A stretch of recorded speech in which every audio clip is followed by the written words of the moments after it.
Boom. There we go. That's nice. Jordan Stahl won a cup with the Penguins. But then you got Traded. well, he does not live in Raleigh anymore. Come on.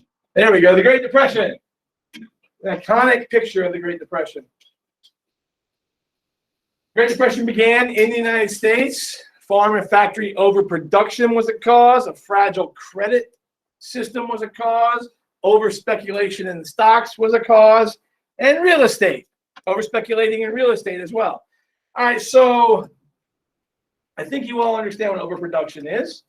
And I think you understand what fragile means. Anybody want to throw over-speculation out at me? What's over-speculation mean? Anyone? Thinking about something too much. Kind of. The bank. Nope. They thought the value of the stocks would be higher than they actually were. Good. Thank you, Ms. Ruth. Yes, good. Thank you, Campbell. To over-speculate means to make, in this case, means to make something worth more than it actually is. To inflate the value to a rate that ultimately is going to come back and bite you in the tuchus. Yes. So it began in the U.S. Yep. and it spread everywhere else. Yeah, sure, because trade is global now. I was just like, Yep. Yep.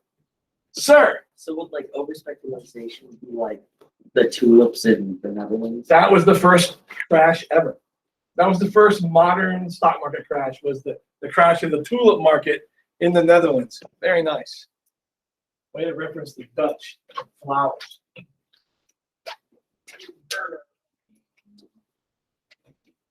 There are certain people I can already tell you, you guys are you're gonna ride those two horses to the finish line. All right.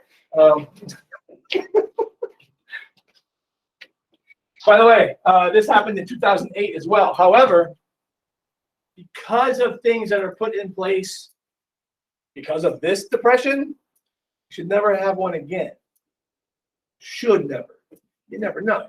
But they put things in place to kind of keep this from happening.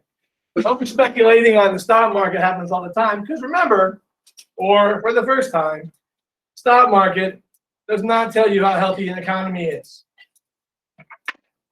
It just tells you how people feel. It's a psychological barometer. Real estate over speculation happens all the time, especially here. And if you think it's expensive to buy a house now, just wait over the next 10 years when Apple builds their $1 billion business. And the average salary of the Apple people working there is $186. Well, you heard about that? Yeah. It's like, you know, like the something like you did like told him to put it like the sandwiches. Really? Yeah, it was Nice. They do not, Apple does not have, and this is speaking along lines of globalization and speculation, Apple does not have an East Coast headquarters. This is it. No, they're moving to Raleigh. That's what I'm saying. This is They it. don't have one. This is going to be the East Coast headquarters of Apple. Not New York, not Boston, not Raleigh. All right. It's cheaper. And it's in the middle. It's cheaper, land is cheaper, and they got great incentives. They got like a 39-year lease. Because they made that incentive to try to get Amazon to go there. Yep, and I'd rather, well, actually work is work.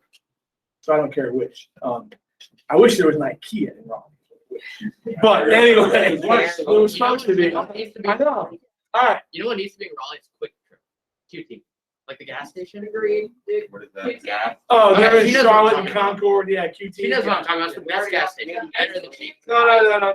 See, Cruisers, because they have the best ice. Cruisers has chewy ice, and chewy ice is like goat ice. All right. She's got sneaky good food. It's better than cooking. Oh, yes. It's not really good. Yeah, it's not the milkshakes, but the food. So breakfast burritos, they smack. All right. Okay. In 1929, the American stock market crash caused enormous financial losses. Okay, that's a Mr. Story hated phrase. What kind of loss? How great was the loss? That's what I would ask you in a test. But since this isn't a test, I'll forgive this lady. It triggered a global financial crisis. Stock market fell because of over-speculation. Remember, America is doing gangbusters. Also, when we're looking at this these notes today, I want you to remember to always keep it in context of bigger picture. This is at the end of World War II.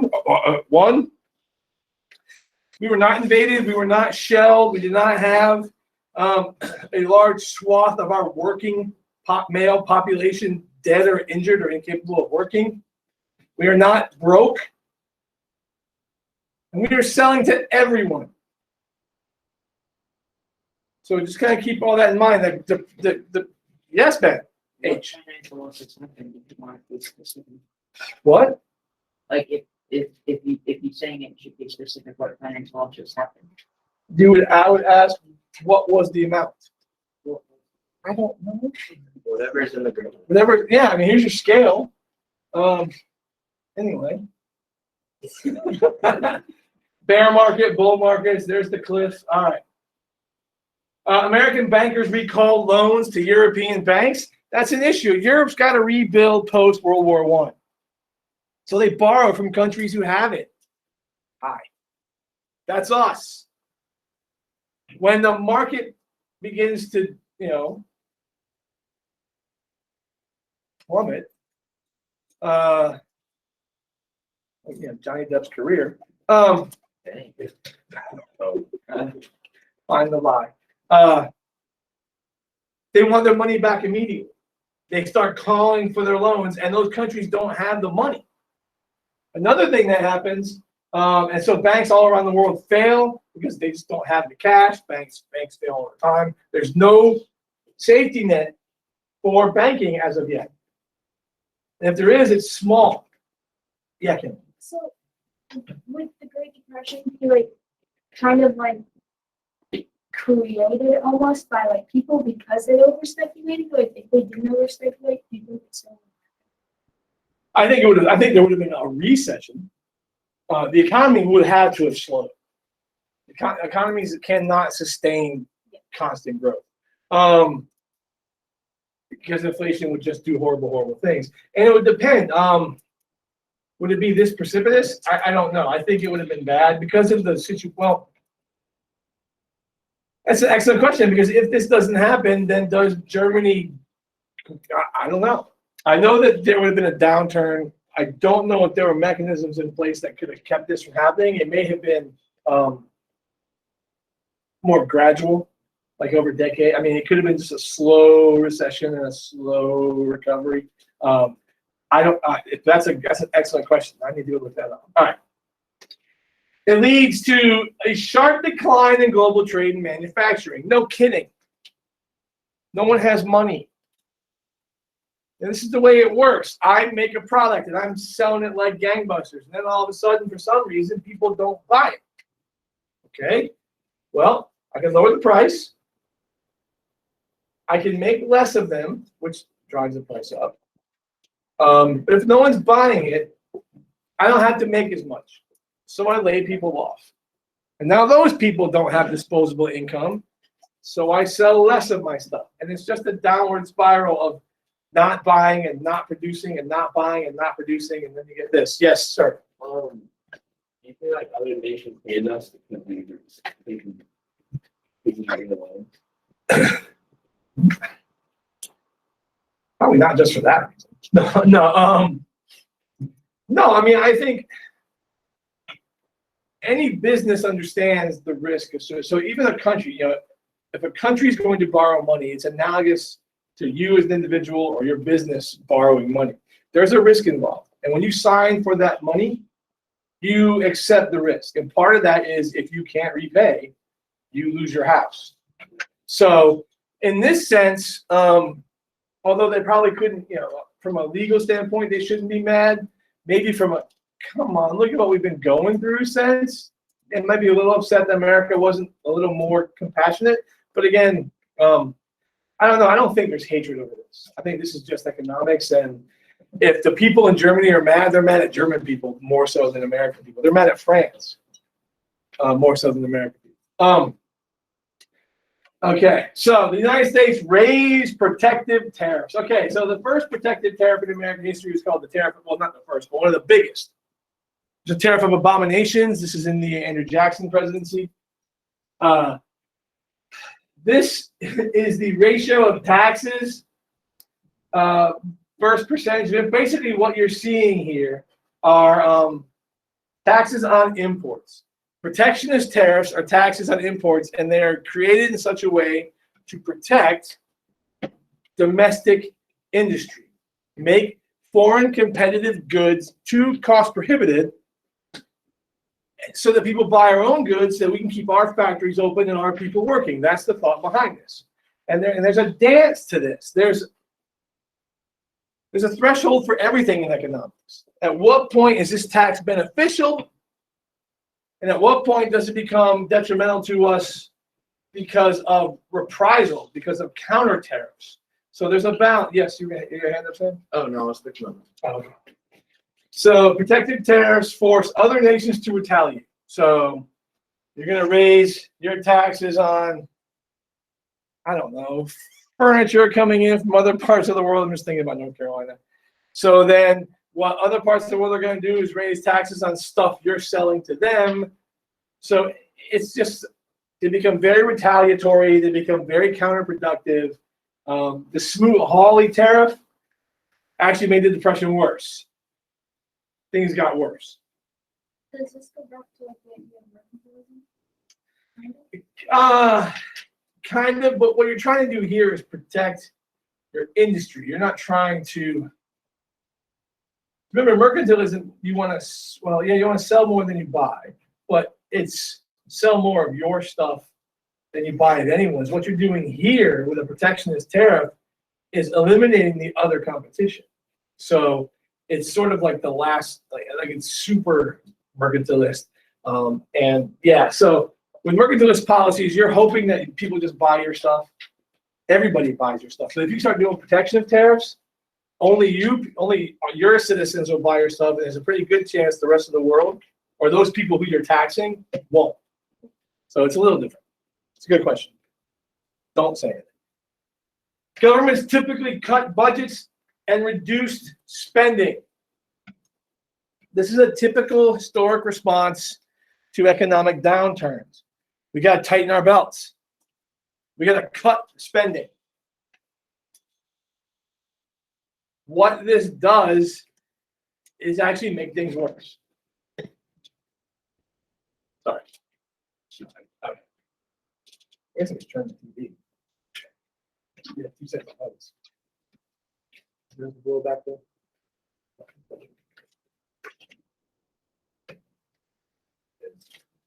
All right. There you go. Now I get 2 sets of notes. Now I'm not delayed as much. Okay. Okay.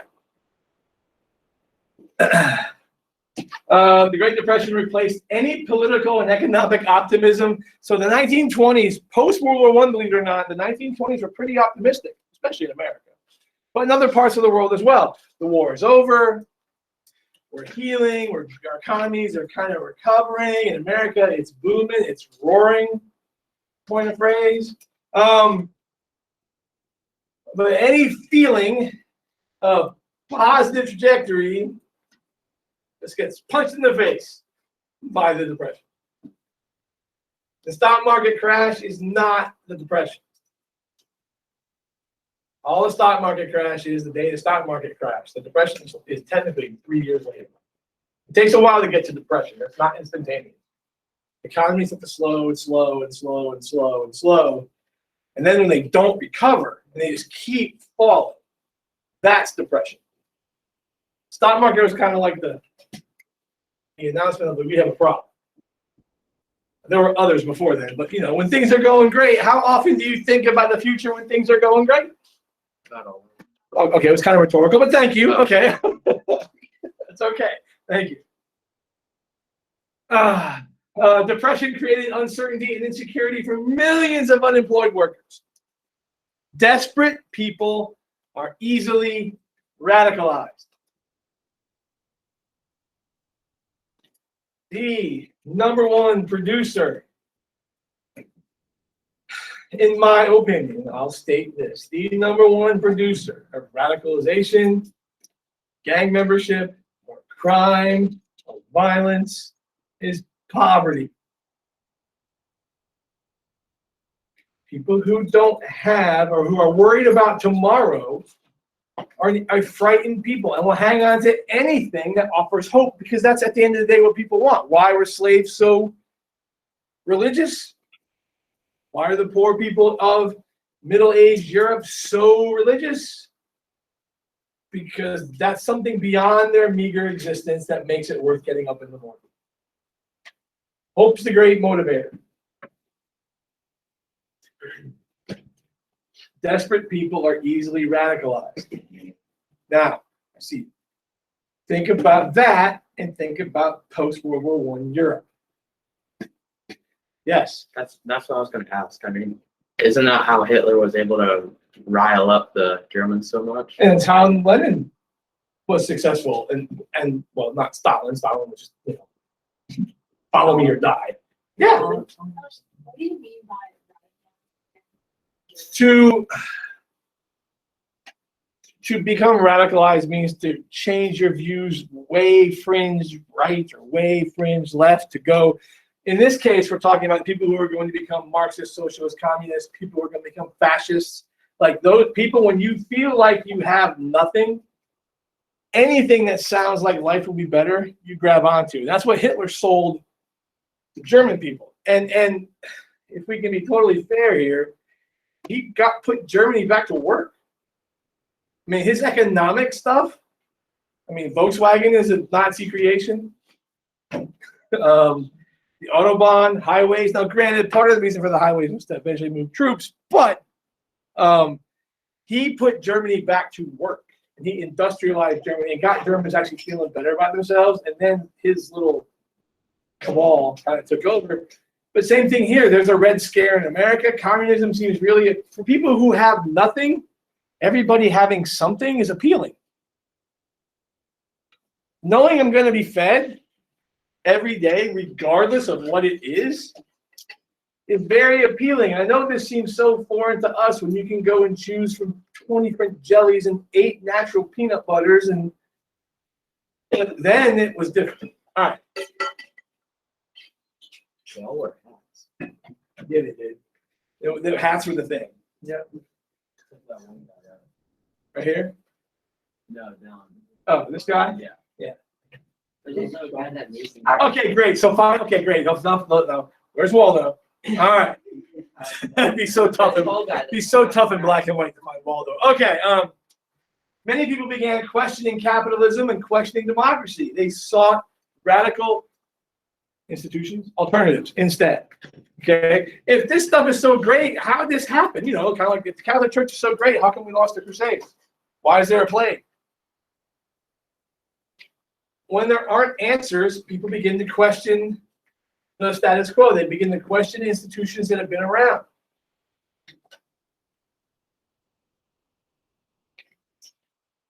We sought radical alternatives instead. Yeah, go ahead. Was Russia still? Okay. Yeah, Russia started, that revolution is 1918, so they're 10 years into it. 12 years into it. Yeah, they're into Stalin now, yeah. Do you think Stalin also did off everything he did because that? No, I think the Russians were pretty much focused on the Russians at that point. Did the Russians feel the repression that started other countries? The more industrial you were, the more likely you were to feel it. The more connected to the global economy you were, the more likely you were to feel it. If you're a farming community who doesn't trade, then probably not as much, actually. Poorer countries probably felt it less than wealthier countries. African countries, ironically, or Southeast Asian countries probably felt it less than European countries. Again, like I said yesterday, if you're a farming state in America, you're less put out by this than New York or Massachusetts or Illinois or places like that, because you're not tied to it. Is it because in some places they have less to lose? Part of it is there's less to lose, and part of it is they're just not as interconnected. And if you're already poor, But didn't they have their own problems, like the Nuts Bowl? but that's only in the United States. Yeah, that's what I meant. Yeah. Even if you're an agricultural state, yeah, it's not all great. If you're a local farmer, pretty much you're farming for yourself, or you're giving it for a nickel, or it rots in the field. but at least you have food until you have to replant your crops. All right. So here we go, the United States in the early 20s. So here's life in America in the early 20th century. So what you have now is your background, your backstory of how we got to the Depression. Still want to know how it started. God. It'll be explained in Black Panther 2. That's like He's gonna act in it. I don't know. I think it's gonna be his like sister or something. His sister. And like the and, like Security? Yeah, I think she's gonna probably. No, the best guy. And I want the backstory. I'm sorry, I'm going off on a tangent here. I want the backstory of the other Jabari tribe. Which is Jabari people. Yeah, like why did they leave? Like why did they leave?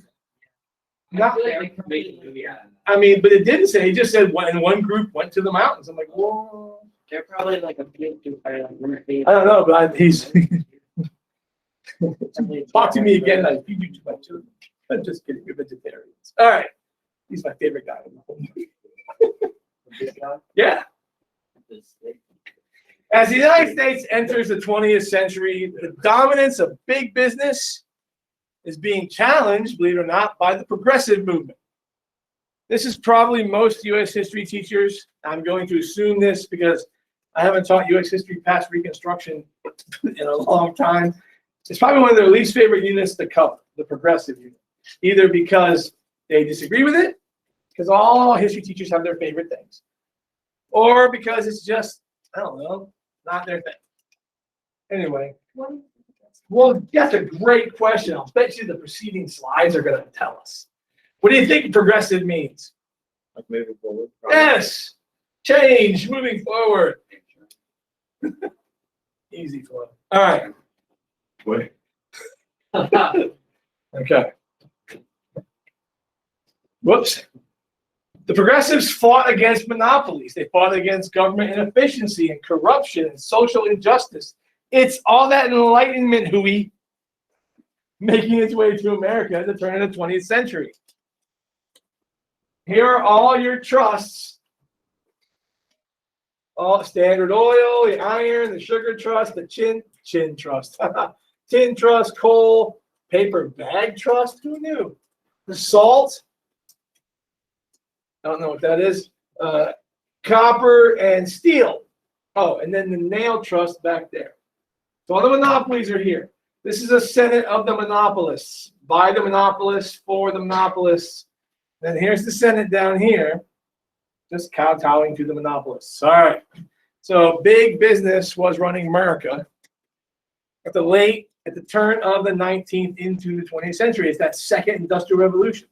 It's the names that we know that are synonymous with American industry. Carnegie, Rockefeller, Vanderbilt.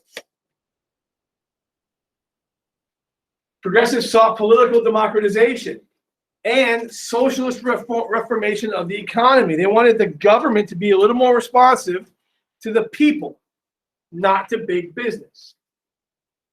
So political democratization means getting more people involved in the process. At the turn of the 20th century, who can vote? Man. As long as you're not Native American. 13, 14, 15 amendments have passed. Right. Native American men can't vote and women can't vote. Have the voting tickets approved for The what? the voting tax. The poll taxes? Nah, that's Jim Crow, man. Those are never official. Those are state to state. This is federally speaking. Oh, No, man, there's still poll taxes today. All right. Sure there are. They're just not called taxes. Georgia. where are they voting? 2 fewer days of early voting. ID requirements. No same day registration. All those are poll taxes. In a way, they're keeping people from voting. Voting should be online. Or if you're going to make everybody have an ID, You hear that tax? then you hire those people. Higher than what? Hackers. That's what the government does. You hire hackers to go on and go against the hackers. Look, if things were so easy to hack, if things were so, okay, that argument, if you stop and think about the whole hacker argument, if things were so easy to hack, as poor as our infrastructure is, our country would be in rolling blackouts all the time. People would hack our power grid all the time if they could. They do. No, they don't. Not all the time, but they do. Okay, but I mean, if it was so easy to hack stuff, It is. It just takes a while. Well, then it's not easy. Then it's not.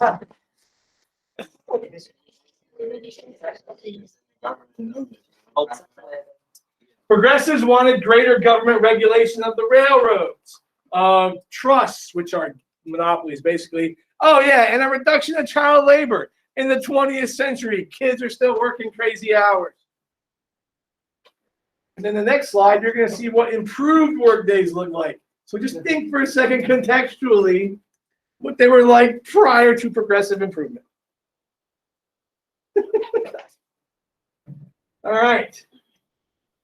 Progressives forced cities to adopt stricter building codes, to pass laws restricting the workday to just 10 hours, which meant that before this, it was more than 10 hours a day. Let's go. Yeah, building codes are kind of a big deal. You know, making sure there's a minimum safety standard before you let people live in a structure. Working doors, working windows, fire escapes, none of that was mandatory. I mean, yeah, or what you built next to one another, prisons next to schools, whatever.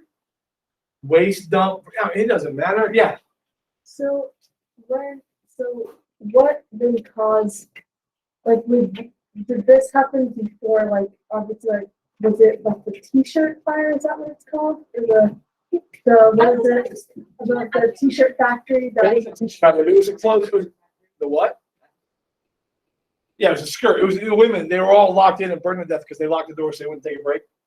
Yeah, that kind of stuff. Yeah. How was that still a thing in these progressive types? Because there's one thing to put laws on the books. There's another thing to get local people to actually follow them.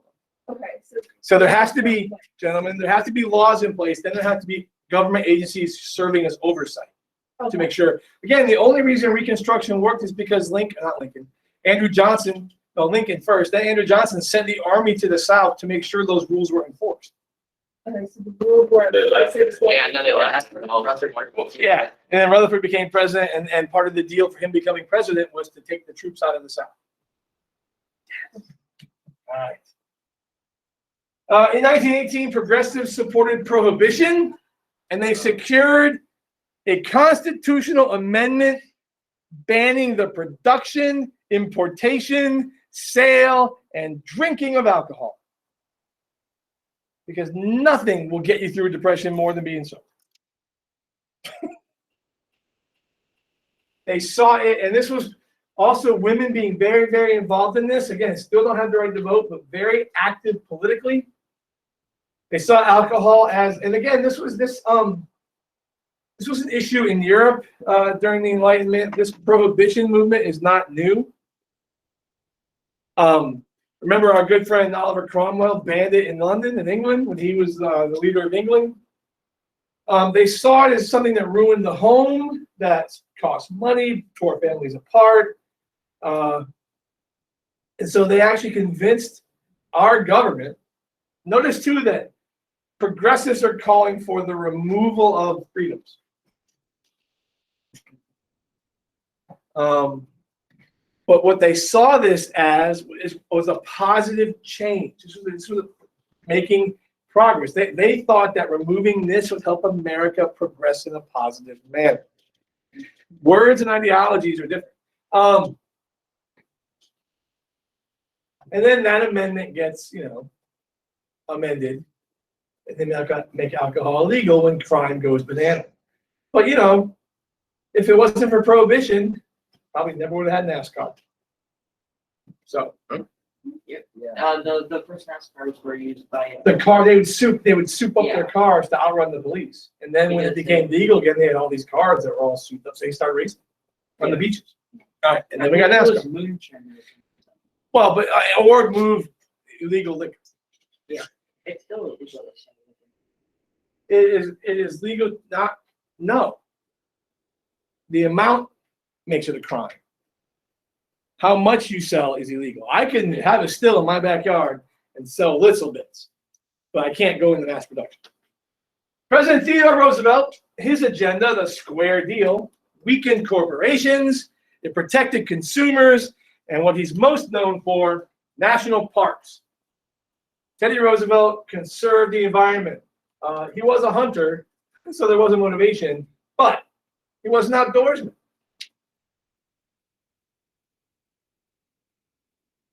So his policies actually went after big business. I watched the video. It's like the most manly president ever. He was what? The most manly president ever. Because he fought in a war, and then after he was president, he was like, "Hey, I want to fight in this other war too." And he was really old, and he killed thousands and thousands of animals hunting. Didn't he like get shot in the leg? Yeah, he got stopped in his speech, and he kept speaking for like an hour. Yeah, Well, Andrew Jackson had survived 5 duels. at least. They had 5 bullets in him. Yeah. Dude, I mean, My mom is like. Somehow James Garfield died from getting shot once. huh? Somehow James Garfield died. Well, it depends on where you're shot. Andrew Jackson had like right next to her. Well, okay, but George Washington's 3 inches away from never being president. A bullet just missed him in the French and Indian War.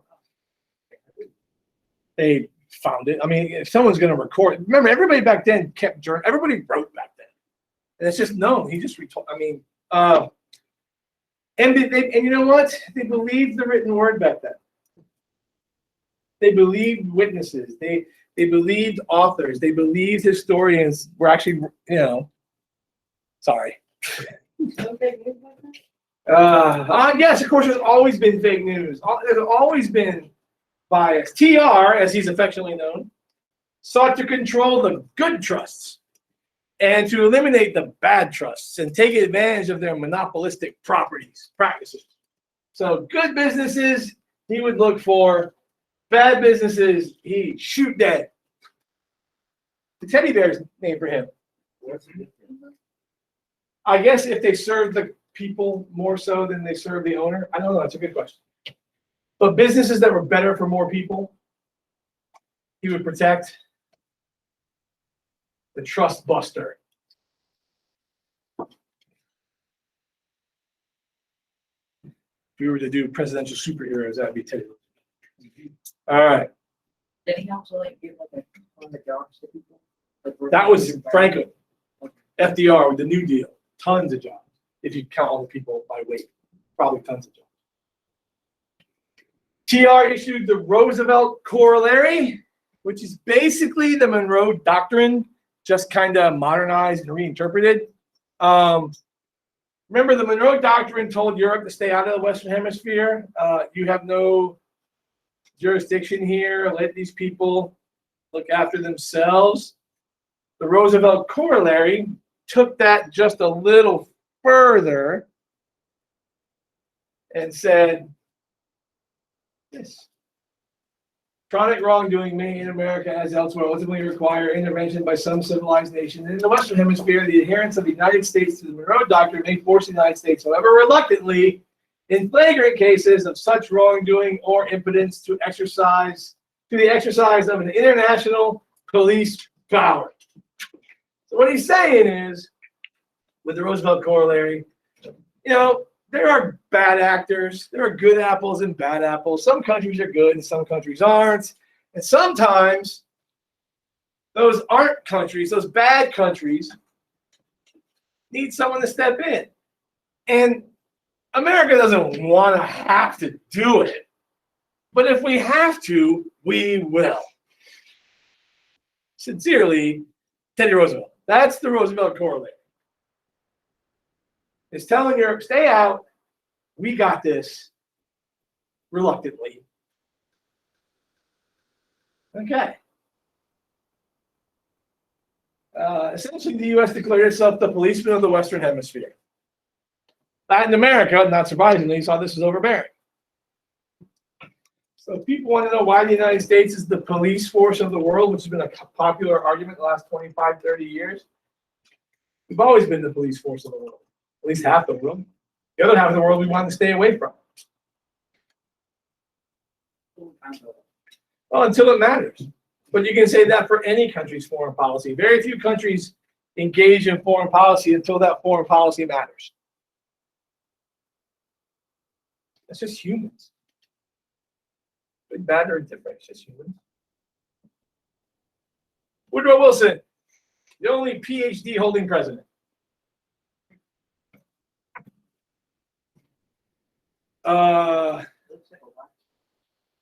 He was also the president of Princeton College Princeton University before he was president of the United States. So he's like wicked smart. Okay. He furthered the progressive movement. He reduced tariffs. He regulated the banks. He did more trust dismantling.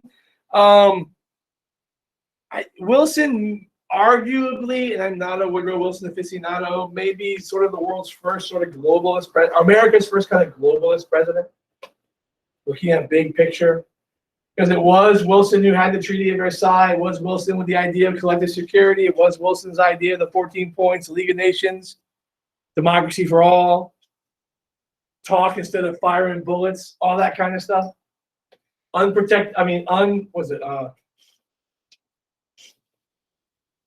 Open sea lanes for everybody. What are you calling it a day? Oh, that's right. Good luck. Cap 7 tournament. Are we still in Cap 7 or we got some other random thing now? Until we shrink to 3A? Who is? How? They're technically moving, I mean, it's kind of, they're moving just to a different conference. I wouldn't say they're technically moving down because they're going with Wake Forest and Heritage, which is. They have more, Really, really. but they have a much larger student population. They shouldn't be allowed to go down. How do you know that? Doesn't Wake Forest have a huge? Wait, no, it's going down. I thought we were like the smallest school in the whole town. That's public. Isn't Athens Drive in the end though? Athens. I don't know. In 1913, the bane of some Americans' existence is created. Hello. Oh, I got POT announcement. Dismiss. Come on, dudes. This was the first time we had. 1913, the Underwood Tariff Act reduced tariffs and enacted a graduated income tax, taxing wealthier people a higher percentage than poor people. So the first federal income tax, 1913.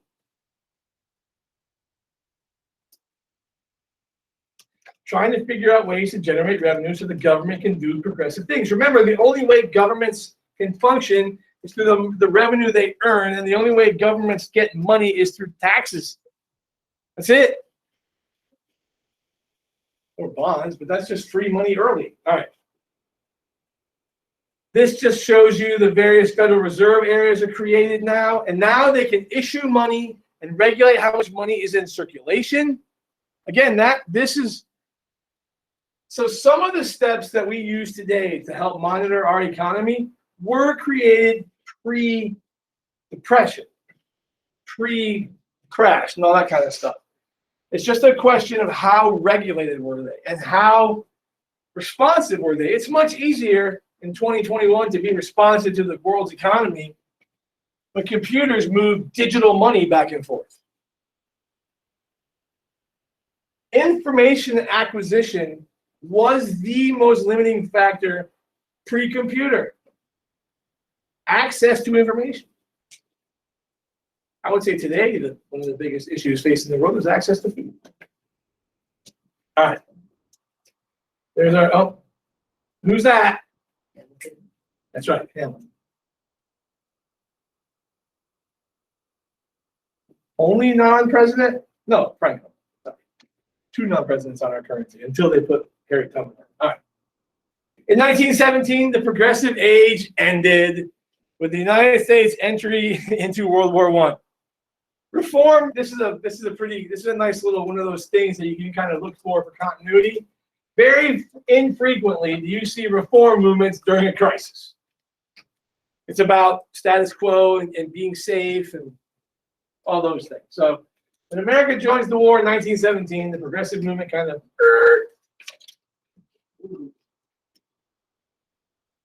All right. Yes, I can.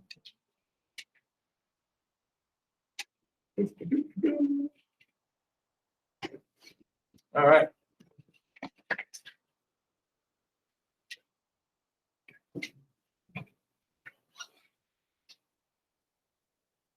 America's turned inward after World War I. That return to isolationism. We're very conservative, very nativist. Now we're denouncing any kind of radical foreign ideas as being un-American.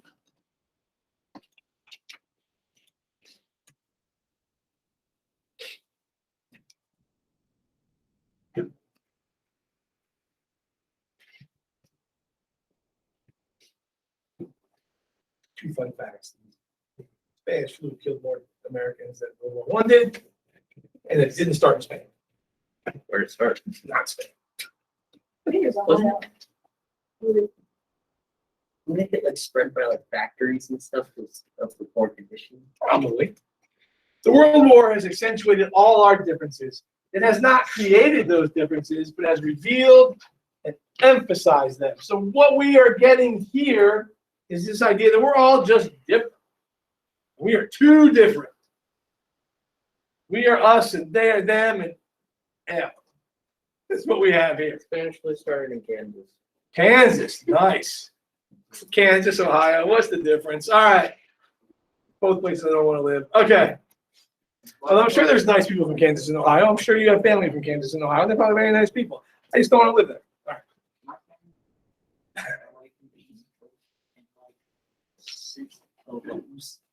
The communist takeover of Russia caused a Red Scare in the United States, one of two. We'll have another Red Scare at the end of World War II. When we get McCarthyism and Hollywood being full of communists and all that kind of stuff. This leads to restrictions of free speech and other freedoms in the United States. Hey, you can talk about anything you want. Hey, bless you, as long as it's us. That's what this is. But again, the war is over, and we are approaching a part of the world that's new. It's moving faster relative to where we are historically. Remember, the future is frightening. Change is frightening. All these big sweeping changes going on in Europe. You got all these people trying to come over here after the war because of the war. Thank you. And it scares people. And when you are scared, you tend to shrink, shirk back, and try and go back to what you know, what you remember, what felt safe. The Ku Klux Klan reached its highest ever membership in the 1920s and actually had huge influence in American politics. In the state of Illinois, in the state of Ohio, actually had governors and mayors and people in office. Huge. And again, fueled by nativism and racism. Nativism is the silliest thing any American can rally behind. What is it?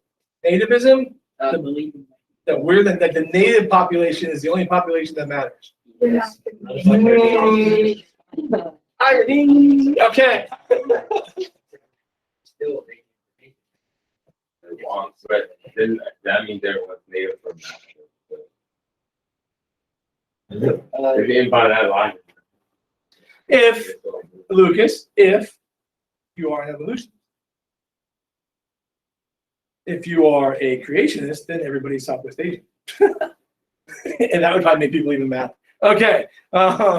So, doesn't matter. We're all people. The National Origins Act restricted immigration, hoping to keep these people out of the country altogether.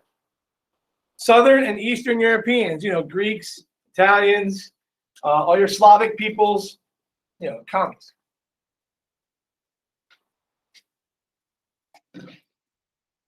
See, we've moved past Chinese. Now we're much more all-encompassing. Prosperity took off in the Roaring '20s. Most Americans had disposable income. Heck yeah. And materialistic consumption increased. Disposable income leads to wants. Less disposable income leads to needs. Nope. Roaring '20s. We're not there yet. This is 1915. Yeah. The Roaring That's the '20s. Model T. that we- The Roaring '20s. Henry Ford, the man, the myth, the legend. One of those other businessmen who made America. Did he almost win on trim without like even like Running? yeah. I don't know. I know Mickey Mouse is always getting votes, but yeah, absolute travesty. Like he said he was gonna be in it, but he didn't have put in rallies. The United States adapted rather than invented the automobile as Henry Ford perfected assembly line production. Automobiles are German. Historically speaking, affordable automobiles come with this.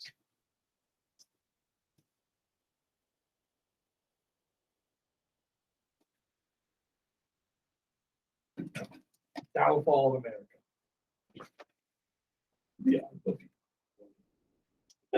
Why? it just is. Think about it this way, if you, like, a car is so important to our daily lives, if you can't afford a car, you're screwed. Unless you live somewhere where a car is not necessary. And there aren't enough of those places yet. Except the thing is. But taxis and Ubers are so much more expensive on a per use basis. There's a lot of talk now in the future, I heard you, I didn't cut you off, of having just every car, nobody would own cars. All cars would be on demand. You need to go somewhere, call this autonomous vehicle to come take you somewhere. Or drivers, that's all you have. is- Every cars are robots. Yeah, Unless we're robots. But then the robots were just done. You could work around with any. all right, yeah, I know, we can, yeah, again, the whole frog with wings thing. All right. If a duck only had one leg, it would just swim in a circle. Okay, we can imagine the worst about everything, but still.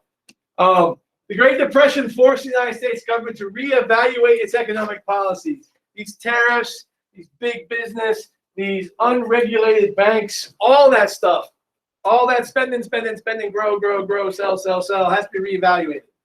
Not stopped, not horrible things, just reevaluated. How can we make this sustainable, better for more people? For whatever reason. Franklin Roosevelt, cousins? No. Yeah, they were. Yeah. Government power to provide relief, recovery, and reform. The 3 I's. Relief to the poor people. Stimulate a recovery for the country and reform how the economy functions. The ultimate relief for the poor, a job. Money first, but a job. Because there's something so much more intrinsically valuable to having a job than just receiving a check, and we kind of lost that too. The Roosevelt reforms went far beyond previous legislation. They had to meet 2 needs. How do we reorganize capitalism in such a way to overcome the Depression and stabilize markets so it doesn't happen again?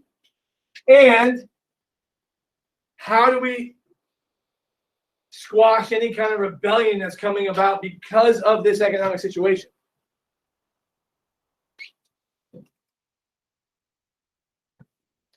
Oh, okay. Andrew Brown autopsy just came in. Shot to the back of the head. Yeah, I saw. I said that this morning. I just got the news from him. Sorry.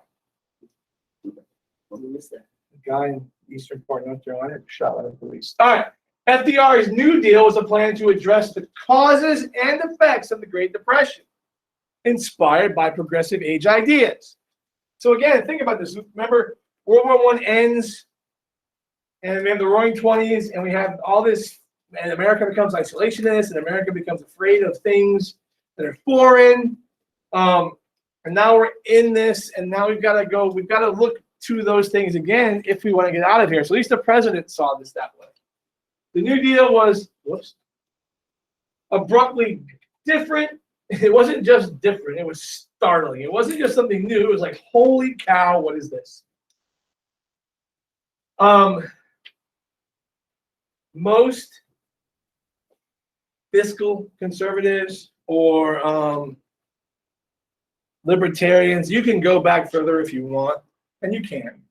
But most people, when we speak of when the president's role became large and the president began having more and more and more power and government got bigger and bigger and bigger, yeah.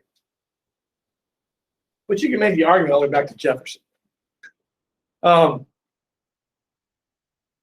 the need of the people, he stretched the power of the office.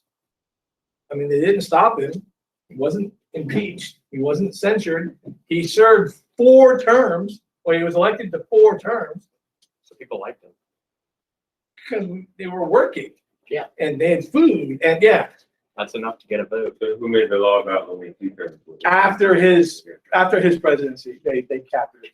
It's actually 10 years or 2 full terms. So, even though there was no law prior to that, no one can have it. No, and George Washington established the precedent of stepping down after 2 terms. He just stepped down. He didn't have to. He just said, nope, that's good. That's enough. And people weren't going to go against George Washington in the beginning. And then it just became just a tradition. Yeah. All right. New Deal policies were also inspired by British economist John Maynard Keynes. His idea of planned deficit spending. So again, this is getting the federal bank to spend when you have less, like to spend when you have a deficit, is to keep writing checks you don't have cash for. And you keep doing that so that you can get enough money eventually into the economy that you're going to pick the economy up, and then that money will go back. You'll make that money back. It's spending your way out of trouble.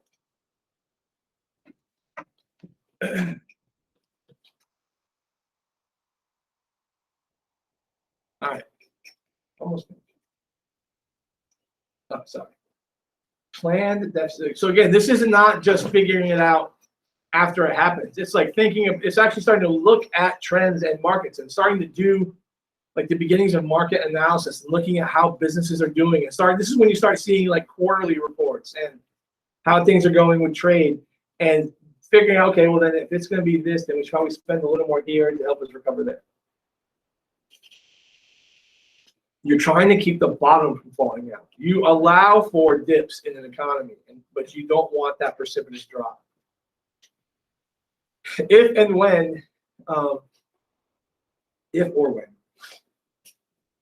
you take AP Human Geography, every single line graph showing any kind of economic thing, you can tell when it's 2008. It's just like, The New Deal included programs to help the banking industry, to help farmers and big business. Again, you cannot cast them aside. They're responsible for the jobs. And there's political power, and there's lobbying, and all sorts of other cynical political things. But you're the president of every person, not just the people who vote for you, not just the people with whom you seem to have greater affinity. You're the president of the entire United States population. You need to create policy to benefit as many as all of the people as you can. That's your role. Any politician who does their job right and truly puts the citizens first should never get reelected. Because it's not popular to put people ahead of yourself. Yes. Is the Green New Deal partially inspired off this? The term New Deal, yes. Yes, because it's a lot of work, and at some point, actually, it's not true. This summer I'm reading it, so it's not that long. Wait, the Green New Deal? Yeah, it's not like the Obamacare, which is like 1,000 pages. I trudged through like 300 pages. I'm like, no, it's good. They lawyer it up, and it's just so stupid. Just say what it's supposed to do. All right. The New Deal programs created 30%, basically 30% of unemployed Americans got a job. Notice that is not full employment. Full employment is not good for an economy. Full employment is not good for worker satisfaction. Full employment is not good for quality of service or quality of produced goods. If everybody has a job, what's your incentive to do it well? That's right. That was important. That's okay. What, Ben? No. You're going to get paid regardless. Why? It's 100% employment, Ben. Everybody has a job.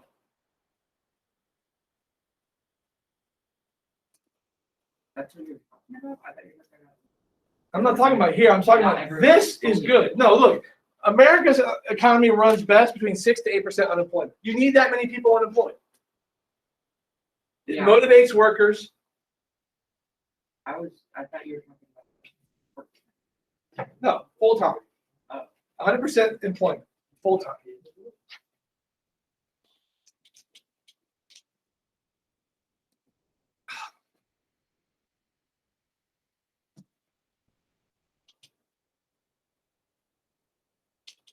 Social Security Act was passed in 1935, providing social insurance for the elderly and the unemployed. The most important, probably the most hated, and most overpowered, most argumented, most, I don't know, it's just never going to go away. Program of the New Deal, the most talked about then and now part. By the way, I am not putting in for my Social Security. I'm paying for people who are on it. That's how it works. So all those people argue, I put this money in. Well, you're paying for your grandparents, so good for you. You will be paying for mine. Thank you. I don't pay. Yes, sir. I missed you earlier during second period. Did you get my email this morning? I did, and I had a meeting. Okay. Yeah. Was there time like after at the dismissal I could get with you? I've got carpool. Carpool. Yes. I've got 3 slides. Can you hang out? Right now? Yeah. Sure. Okay. All right.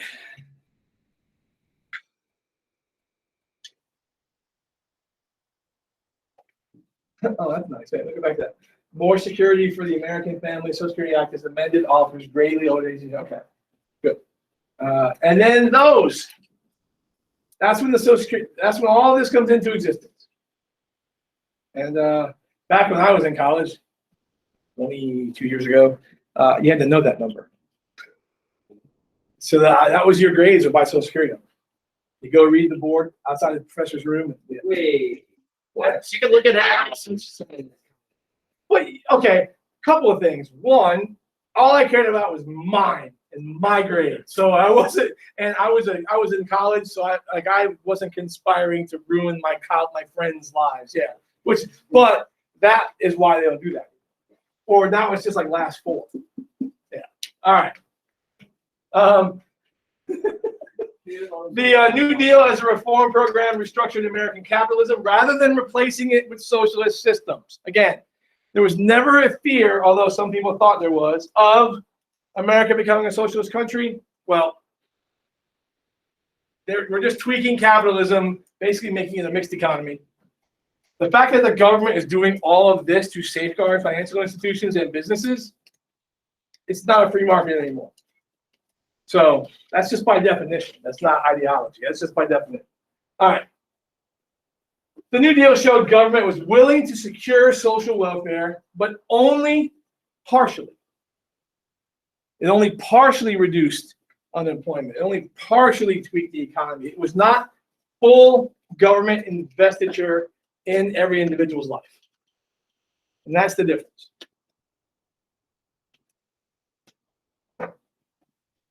And finally, the New Deal did not end the Great Depression. World War II did. What? We just spent money, and everybody was working, and we were selling stuff. Remember, there was the Lend-Lease Act, and we were selling weapons to both sides again. But then this time you had to come get it. Like we drew the line. Like we would sell it to you, but we're not going to ship it. It just did because of production, because men were fighting, women were working. They had the Great Migration, and the African American population moved north. Just everything just kind of picked up because of the Second World War. And that is America in the 20th century. Thank you all very much. Tomorrow at 10:30, if you want to join me, that's fine. I'll be recording The Rise of Fascism, because nothing says fun on a Wednesday like fascism. All right. See everybody tomorrow. If you need me for anything, we can talk tomorrow as well. Enjoy the rest of your day. I'll put for those of you who just got here, unit 7 and 8 will be the next test. Unit 9 will be the last test. And then there are 3 KCI. So there are 5 total assignments left. The study guide is optional, obviously, either through a Google site or a shower curtain. And I will count it for something more so than homework. If you have any other questions, let me know. I'll see you all tomorrow. Bye, everybody.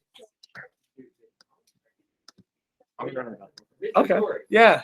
So I checked my Canvas and my knowledge taking grade is a 90, and then I checked PowerSchool and my knowledge taking grade is 85. Well, I like the